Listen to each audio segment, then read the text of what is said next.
नमस्कार। विधि शास्त्र के विभिन्न प्रकारों की चर्चा को आगे बढ़ाते हुए आज हम बात करेंगे जर्मी बेंथम द्वारा जो वर्गीकरण किया गया है विधि शास्त्र का, उसके बारे में और समाजशास्त्रीय विधि शास्त्र के बारे में। जर्मी बेंथम जो एक प्रसिद्ध अंग्रेजी विधिवेत्ता हुए, उन्होंने विधि शास्त्र को दो भागों में विभाजित किया, व्याख्यात्मक और मूल्यांकात्मक।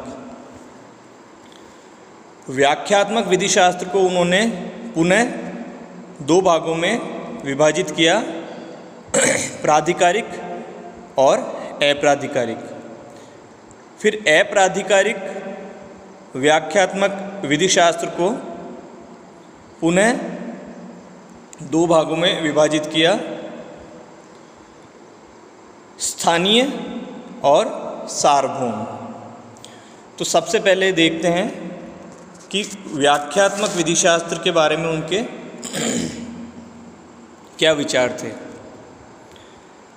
जर्मी बेंथम के अनुसार व्याख्यात्मक विधि शास्त्र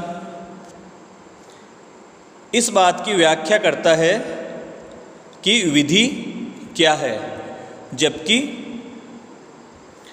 मूल्यांकात्मक विधि शास्त्र का उद्देश्य है यह अध्ययन करना कि विधि कैसी होनी चाहिए। यानी व्याख्यात्मक विधि शास्त्र विधि के वर्तमान स्वरूप पर अपना ध्यान केंद्रित करता है, जबकि मूल्यांकात्मक विधि शास्त्र उसके भविष्य के रूप को, भविष्यवर्ती रूप पर अपना अध्ययन केंद्रित करता है। व्याख्यात्मक विधि शास्त्र को बेंथम ने पुनः दो भागों में बांटा है। पहला है प्राधिकारिक और दूसरा है अप्राधिकारिक व्याख्यात्मक विधि शास्त्र। प्राधिकारिक विधि शास्त्र वह है जिसका सृजन विधायी शक्ति से होता है, यानी जो विधानमंडल से अपनी शक्ति प्राप्त करता है, जबकि अप्राधिकारिक विधि शास्त्र विधिक साहित्य यानी जो विधिवेत्ताओं द्वारा लिखी गई रचनाएं हैं, जर्नल्स हैं, मैगजीन्स हैं, उनसे अपनी विषय सामग्री प्राप्त करता है। अप्राधिकारिक व्याख्यात्मक विधि शास्त्र को जर्मी बेंथम ने पुनः दो भागों में वर्गीकृत किया है, स्थानीय यानी लोकल और सार्वभौम यानी यूनिवर्सल। स्थानीय अप्राधिकारिक विधि शास्त्र में किसी देश के पर्टिकुलर एक देश के विधि साहित्य का समावेश रहता है, जबकि सार्वभौम यानी यूनिवर्सल प्राधिकारिक विधि शास्त्र में समस्त विश्व की विधि सामग्री का समावेश रहता है। अब आगे बेंथम कहते हैं कि व्याख्यात्मक विधि शास्त्र का जो क्षेत्र है उसमें इस बात का अध्ययन किया जाता है विधि जैसी है, यानी वर्तमान स्वरूप विधि का जो है उसका विश्लेषण किया जाता है, ना कि विधि कैसी होनी चाहिए इस बात का। दूसरे शब्दों में व्याख्यात्मक विधि शास्त्र का नैतिकता और अनैतिकता से कोई सरोकार नहीं होता, वह तो जो वर्तमान में प्रचलित विधि है उसके विश्लेषण से संबंधित रहता है।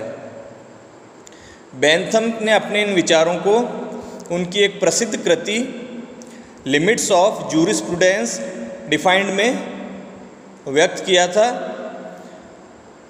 इस कृति में बेंथम ने प्राकृतिक विधि की आलोचना करते हुए संप्रभु के समादेश को ही वास्तविक विधि माना तथा इसकी अनुपालना किए जाने पर बल दिया। इस प्रकार अगर देखा जाए तो जॉन ऑस्टिन से पहले ही बेंथम ने विश्लेषणात्मक विचारधारा का सृजन कर दिया था। बेंथम के इस वर्गीकरण की आलोचना प्रमुख रूप से हॉलैंड ने की है। हॉलैंड के अनुसार विधिशास्त्र को इस प्रकार विशेषणों सहित संबोधित करना उचित नहीं है। हॉलैंड कहते हैं कि वर्तमान विधि में सुधार हो सके, इस दृष्टिकोण से इसकी आलोचना करना विधिशास्त्र का कार्य नहीं है, यह कार्य है विधायन का, लेजिस्लेशन का। इसके बाद हम देखते हैं समाजशास्त्री विधिशास्त्र क्या है, उसकी उत्पत्ति कैसे हुई और उसके वर्तमान स्वरूप के समर्थक कौन हैं। समाजशास्त्री विधिशास्त्र यानी सोशियोलॉजिकल जूरिस्प्रूडेंस। समाजशास्त्री विधिशास्त्र की संकल्पना अपेक्षाकृत आधुनिकतम है, यानी आज विधिशास्त्र के जिस स्वरूप को सबसे ज़्यादा स्वीकार किया जाता है वो है समाजशास्त्रीय विधिशास्त्र, सोशियोलॉजिकल जूरिस्प्रूडेंस। समाजशास्त्रीय विधिशास्त्र का उद्भव 19वीं सदी में हुआ, जब मानव ने अनुभव किया कि समाज के विकास के लिए उसे सामाजिक अनुशासन में रहकर आपसी सहयोग का मार्ग अपनाना चाहिए। ऐसी आवश्यकता मनुष्य ने महसूस की और वर्तमान में मनुष्य के वैयक्तिक पक्ष के बजाय सामाजिक पक्ष पर अधिक बल दिया जाने लगा है। विधि का भी सामाजिक परिवर्तनों से निकटतम संबंध है। इस कारण विधि भी मानव के इस बदले हुए दृष्टिकोण से प्रभावित हुए बिना नहीं रह सकी। फलस्वरूप विधिशास्त्र की एक नई पद्धति का प्रादुर्भाव हुआ जो समाजशास्त्री विचारधारा के नाम से विकसित हुई। इसके अंतर्गत विधि के सामाजिक पहलू पर अधिक जोर दिया गया है।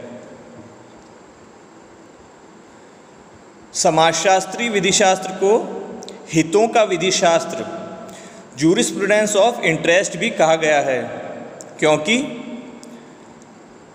प्रत्येक सामाजिक व्यवस्था का सबसे प्रमुख उद्देश्य यही है, मुख्य लक्ष्य यही है कि मनुष्य के हितों की रक्षा हो और उत्तरोत्तर उनका संवर्धन हो सके, उसमें वृद्धि हो सके। इस विचारधारा को अपनाने वाले विधिशास्त्रियों का मत है कि विधिशास्त्र का प्रमुख कार्य है कि मानव के परस्पर विरोधी हितों में किस प्रकार समन्वय स्थापित किया जाए। जर्मन विधिशास्त्री रुडोल्फ एहरिंग ने इस विचारधारा को सबसे अधिक विकसित किया। उनका विचार था कि विधि ना तो स्वतंत्र रूप से विकसित हुई है, ना ही राज्य की मनमानी देन है, यानी ना तो प्राकृतिक विधि की अनुपालना में विकसित हुई है और ना ही विश्लेषणात्मक विधिशास्त्री जैसे कि वो राज्य की देन मानते हैं वैसे राज्य की मनमानी देन नहीं है। उनके अनुसार वह विवेक पर भी आधारित नहीं है, बल्कि समीचीनता पर आधारित है। यानी समीचीनता मतलब सुविधा, यानी विधि से लोगों को ज़्यादा से ज़्यादा लाभ प्राप्त हो, ज़्यादा से ज़्यादा फायदा प्राप्त हो और अधिकतम सुविधा प्राप्त हो, इस पर आधारित है। क्योंकि विधि का मूल उद्देश्य है समाज में व्यक्तियों के परस्पर विरोधी हितों में टकराव की स्थिति को समाप्त कर उनमें समन्वय और एकरूपता स्थापित की जा सके। इस विचारधारा के समर्थक विधिशास्त्रियों के अनुसार न्यायालयों के लिए आवश्यक है कि विधि के अमूर्त और लेखबद्ध स्वरूप पर विशेष जोर न दिया जाकर उसके व्यावहारिक यानी प्रैक्टिकल पहलू पर अधिक बल दें। यानी वे उन सामाजिक आवश्यकताओं और उद्देश्यों की जांच करें जो संबंधित कानून को पारित होने के लिए कारणीभूत हुए। समाजशास्त्री विचारधारा के समर्थक कहते हैं कि जो संहिताबद्ध कानून है उस पर विशेष जोर ना दिया जाकर न्यायालयों को इस बात पर अधिक बल देना चाहिए कि वो कौन सी सामाजिक परिस्थितियां थी, वो कौन सा सामाजिक कारण था जिनके कारण उस कानून को अस्तित्व में लाना पड़ा, उस कानून का सृजन करना पड़ा। समाजशास्त्री विचारधारा को सबसे अधिक समर्थन अमेरिका में प्राप्त हुआ। एक प्रसिद्ध अमेरिकी विधिशास्त्री डीन रास्को पाउंड ने तो इसे सामाजिक अभियांत्रिकी, सोशल इंजीनियरिंग की संज्ञा दी है। सोशल इंजीनियरिंग के अनुसार विधिशास्त्र के अंतर्गत दो मुख्य बातों का अध्ययन किया जाता है। पहली, मानव और उसके व्यवहार का विधि पर क्या प्रभाव पड़ता है, और दूसरा, मानव के संव्यवहार विधि को किस प्रकार प्रभावित करते हैं। विधिशास्त्र के प्रति समाजशास्त्री दृष्टिकोण अपनाए जाने के कारण अमेरिका में यथार्थवादी विचारधारा का प्रादुर्भाव हुआ, रियलिस्टिक स्कूल का। इसके अंतर्गत क्रियात्मक पहलू को यानी व्यावहारिक पक्ष को इतना अधिक महत्व दिया गया जिससे संहिताओं यानी संहिताबद्ध विधि जो कि कानून के रूप में होती है, अधिनियम होते हैं, उनमें जो नीति सिद्धांत होते हैं उनका महत्व बहुत कम हो गया। यथार्थवादी विधिशास्त्रियों ने विधि को काल्पनिक सिद्धांतों से उबारकर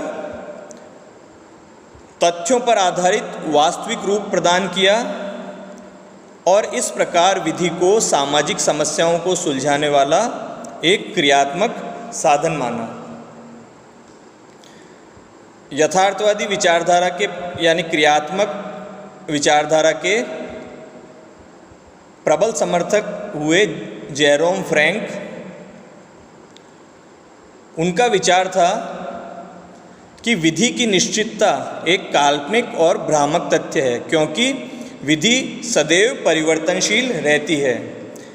इसलिए विधि के संहिताकरण या पूर्व निर्णयों को, जो जुडिशियल प्रेसिडेंट्स होते हैं, उनको विशेष महत्व नहीं दिया जाना चाहिए। और फ्रैंक के अनुसार विधि का सामाजिक प्रगति से सीधा संबंध रहता है। इसी प्रकार लेविलिन ने विधि को सामाजिक प्रगति का स्रोत मानते हुए उसके क्रियात्मक पहलू पर बल दिया। उनके अनुसार विधिशास्त्री का यह कर्तव्य है कि वह विधि का अध्ययन और उसका विश्लेषण समसामयिक यानी जो वर्तमान में प्रचलित या वर्तमान में व्याप्त सामाजिक समस्याएं हैं उनके परिप्रेक्ष्य में करें, उनके संदर्भ में करें, और विधि को सैद्धांतिक बंधन से, सैद्धांतिक दायरे से हटकर मानव जीवन के व्यावहारिक पहलू से संबंधित समस्याओं का निवारण करने में सहायक होनी चाहिए। इस प्रकार समाजशास्त्री विचारधारा में विधिशास्त्र को इस प्रकार निरूपित किया गया है कि विधि जो है अधिकतम सामाजिक हित को साधने का साधन बन सके और व्यावहारिक पहलू पर जोर देते हुए विधि का उद्देश्य यह होना चाहिए जो समसामयिक यानी वर्तमान में व्याप्त समस्याएं हैं, प्रचलित समस्याएं हैं, उनका किस तरह निराकरण किया जा सके। कल हम यानी अगले लेक्चर में हम विधि शास्त्र के कुछ और प्रकारों के बारे में जानेंगे। आज के लिए इतना ही। धन्यवाद। जय हिंद।